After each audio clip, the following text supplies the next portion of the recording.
Top quality और consistent performance के लिए सिर्फ सिल्वर पंप नाम याद रखना।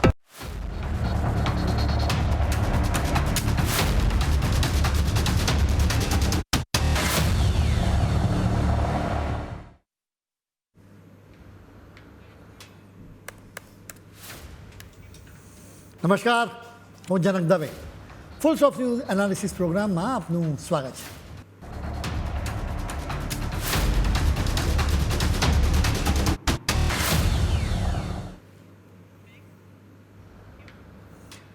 ધીરજ અને સહનશક્તિની પણ એક સીમા હોય અને આજે એ સીમા ઓળંગાઈ ગઈ છે. પશ્ચિમ બંગાળમાં વર્ષોથી જે મુસ્લિમ તૃષ્ટિકરણ અને રાષ્ટ્રવિરોધી રાજનીતિનો જે ખેલ ચાલ્યો આવતો હતો ને, તેનો આખરે અંત આવી ગયો. બંગાળની જનતાએ વિધાનસભાની ચૂંટણીમાં એવો જબરજસ્ત ઝાટકો આપ્યો છે કે મમતા બેનર્જીનો કિલ્લો પત્તાના મહેલની જેમ વિખેરાઈ ગયો છે. બીજેપીએ 200થી વધુ બેઠકો જીતીને ઇતિહાસ રચી લીધો. જોકે ખરો ખેલ તો હવે શરૂ થયો. હાર પચાવવાને બદલે હવે દેશના દુશ્મનોની મદદ લેવામાં આવી રહી છે. બાંગ્લાદેશના કટ્ટરપંથી સંગઠન જમાતે ઇસ્લામીના નેતા મોહમ્મદ નરુલ હુદા ખુલ્લેઆમ વિડીયો બનાવીને મમતા બેનર્જીને ઉશ્કેરી રહ્યા છે. આ માણસ કહી રહ્યો છે કે મમતા દીદી તમે રાજીનામું ન આપો. આ માણસ ભારત સામે યુદ્ધ છેડવાની વાત કરી રહ્યો છે. એ કહી રહ્યો છે કે બંગાળને આઝાદ જાહેર કરી દો અને દિલ્હી સામે બળવો કરી દો. વિદેશની ધરતી પર બેઠેલો કટ્ટરપંથી નેતા કહી રહ્યો છે કે 17 કરોડ બાંગ્લાદેશી મુસ્લિમો મમતા બેનર્જીની સાથે ઊભા છે. આ કેટલી ગંભીર વાત છે. જે સંગઠન કટ્ટરવાદ ફેલાવવા માટે જાણીતું છે તે આજે ભારતને તોડવાની વાત કરી રહ્યો છે. આ સીધે સીધું ભારતની અખંડિતતા પરનું આક્રમણ છે. આ કોઈ સામાન્ય નિવેદન નથી, પરંતુ ભારત વિરુદ્ધ સિવિલ વોર છેડવાનું ખુલ્લું ષડયંત્ર છે. ભારત આ ક્યારેય સહન નહીં કરી શકે. હવે સમય આવી ગયો છે કે આવા રાષ્ટ્રવિરોધી તત્વોને તેમની સાચી જગ્યા બતાવવામાં આવે. આ નવું ભારત છે. અહીં ઘરના દુશ્મનો હોય કે બહારના, કોઈને છોડવામાં નહીં આવે. આ જ જમાતે ઇસ્લામીએ જ બાંગ્લાદેશમાં હિન્દુઓ પર હુમલા કરાવ્યા હતા, તમને યાદ હશે. એટલું નહીં, જમાતે ઇસ્લામીએ બંગાળમાં બાંગ્લાદેશીઓને ઘુસાડ્યા પણ ખરા, જેની પાછળનો મૂળ હેતુ પણ હિન્દુઓનો સફાયો જ કરવાનો હતો. જમાતે ઇસ્લામી એ મોકલેલા બાંગ્લાદેશી ઘૂસણખોરોએ પશ્ચિમ બંગાળમાં હિન્દુઓનું ખૂબ લોહી વહાવ્યું છે. મોહમ્મદ નરુલ હુદાનો આ વિડીયો કોઈ સામાન્ય બળબડાટ નથી. આ કોઈ ભૂલથી બોલાયેલા શબ્દો પણ નથી, પરંતુ દાયકાઓ જૂના એક ખતરનાક ગઠબંધનનું પરિણામ છે. આ ગઠબંધનને વર્ષો સુધી બંગાળમાં લોહી વહાવ્યું છે અને આખા દેશની સુરક્ષાને જોખમમાં મૂકી છે. આજે પડદો ઊંચકીને આ ખતરનાક રમતને સમજવાની ખૂબ જરૂર છે. વર્ષોથી આરોપો લાગતા રહ્યા કે મમતા બેનર્જીની પાર્ટી અને બાંગ્લાદેશના જમાતે ઇસ્લામી વચ્ચે ઊંડો સંબંધ છે.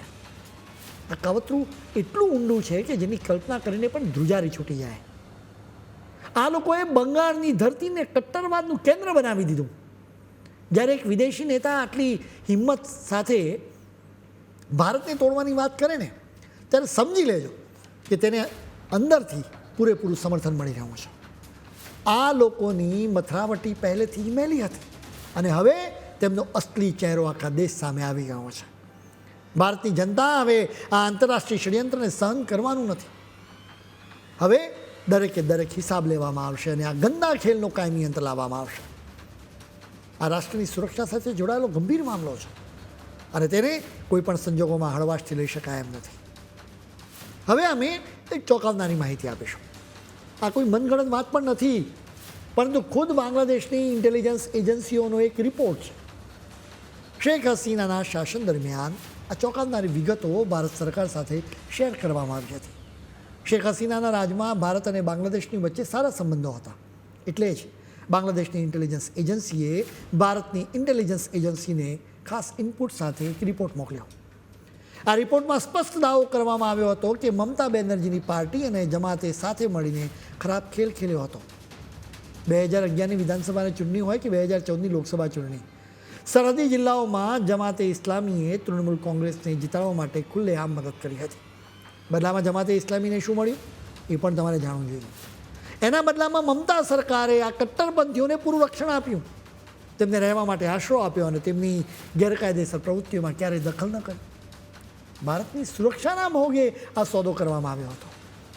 વિદેશી કટ્ટરપંથી તત્વો સાથે મળીને દેશની સરહદી વિસ્તારોમાં કાવતરા રચવામાં આવ્યા.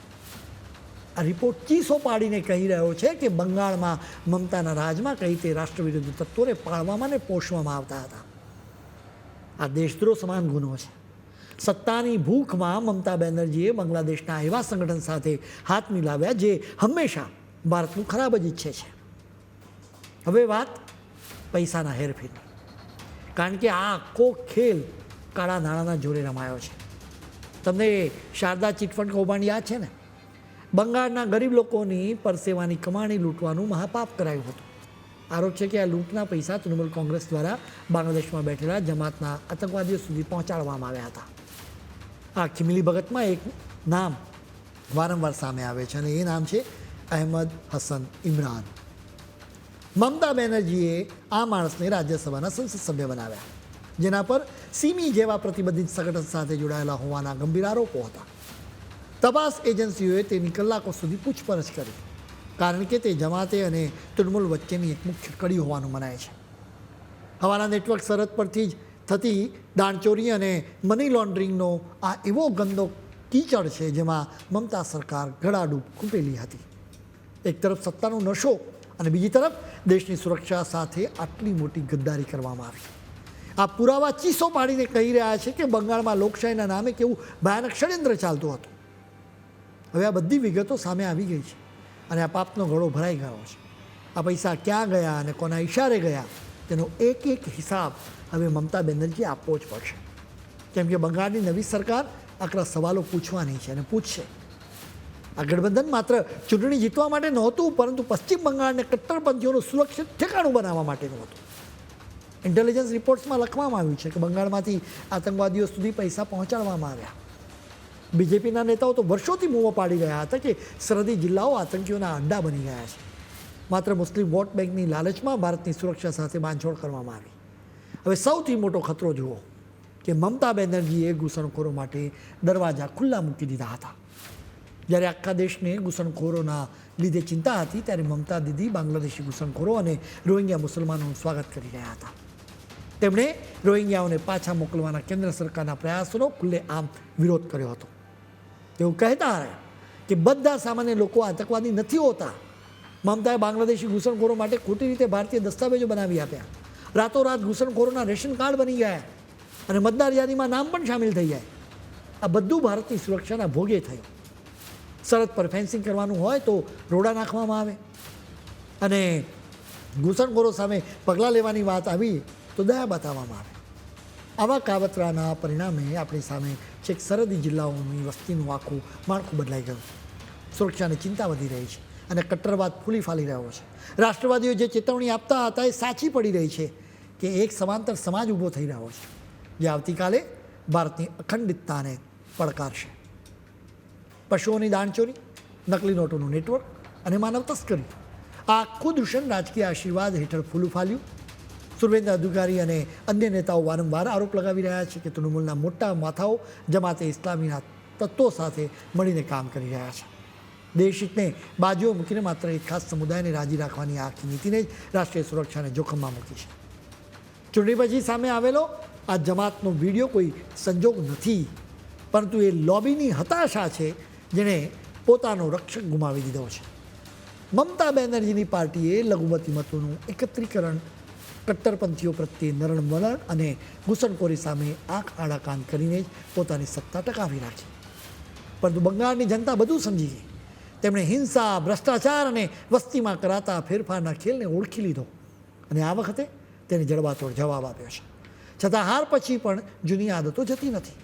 જનતાના ચુકાદાને સ્વીકારવાને બદલે હવે વિદેશી કટ્ટરપંથીઓ ભારતને તોડવાની વાત કરી રહ્યા છે. ત્યારે આ મૌન ઘણું બધું કહી જાય છે. હવે સવાલો તો પૂછાશે જ અને જવાબ પણ આપવા પડશે. અમે પૂછવા માંગીએ છીએ કે મમતા બેનર્જી, શું તમે જમાતના આ નેતાના ભારત વિરોધી નિવેદનને વખોડી કાઢવાની હિંમત બતાવશો, કે પછી આ વખતે પણ તમારું મૌન જ ઘણું બધું કહી દેશે? અમારો એ પણ સવાલ છે કે અહેમદ હસન ઇમરાન અને શારદા કૌભાંડના પૈસા સાથે તમારો અસલી સંબંધ શું હતો? તેમણે એ પણ કહેવું પડશે કે તેમના શાસનમાં કેટલા બાંગ્લાદેશી અને રોહિંગ્યા ઘૂસણખોરોને બંગાળમાં વસાવવામાં આવ્યા અને તેમને કેવી રીતે સરકારી દસ્તાવેજો બનાવી આપવામાં આવ્યા. આખરે મહત્વનો સવાલ એ પણ પૂછાશે કે બાંગ્લાદેશની ગુપ્તચર સંસ્થાઓએ તૃણમૂલ અને જમાતના સંબંધો વિશે જે ડોઝિયર સોંપ્યા છે તેના પર તમે ખુલાસો ક્યારે કરશો? આ દેશદ્રોહ અને ભારત વિરુદ્ધ છેડાયેલા જંગ જેવી એક મોટી વાત છે. બંગાળની જનતા અને આખો દેશ આ સવાલોના જવાબ માંગી રહ્યો છે. મમતા બેનર્જી જવાબ આપવાથી ભાગી શકે છે, પણ ઇતિહાસ તેમને ક્યારે માફ નહીં કરે. હવે એક એક પાપનો હિસાબ થશે અને રાષ્ટ્રવિરોધી ષડયંત્રના મૂળ સુધી પહોંચવામાં આવશે. બંગાળની વિધાનસભાની ચૂંટણીનો આ ચુકાદો છે. આ ભયાનક મોડેલનો ઐતિહાસિક અસ્વીકાર છે. બંગાળે આજે સ્પષ્ટ કહી દીધું છે કે હવે ભારતને તોડવાની રમત નહીં ચાલે. હવે કોઈ વિદેશી દખલગીરી નહીં ચાલે. હવે આપણી માતૃભૂમિને કટ્ટરપંથીઓનું રમતનું મેદાન બનાવવા દેવામાં નહીં આવે. ભારત ક્યારેય નહીં તૂટે. હવે તપાસ થવી જ જોઈએ. સરહદો સીલ કરો અને ઘૂસણખોરોને ઓળખીને બહાર ફેંકી દો. બંગાળ હવે જાગી ગયું છે અને આખો દેશ તેની તરફ જોઈ રહ્યો છે. જે લોકોએ સત્તાના મોહમાં દેશ સામે જોખમ ઊભું કર્યું છે તેમને આ રાષ્ટ્ર ક્યારેય માફ નહીં કરે. આ આખું ષડયંત્ર હવે ખુલ્લું પડી ગયું છે અને મમતાનો ગંદો ખેલ હવે ખતમ થઈ ગયો છે.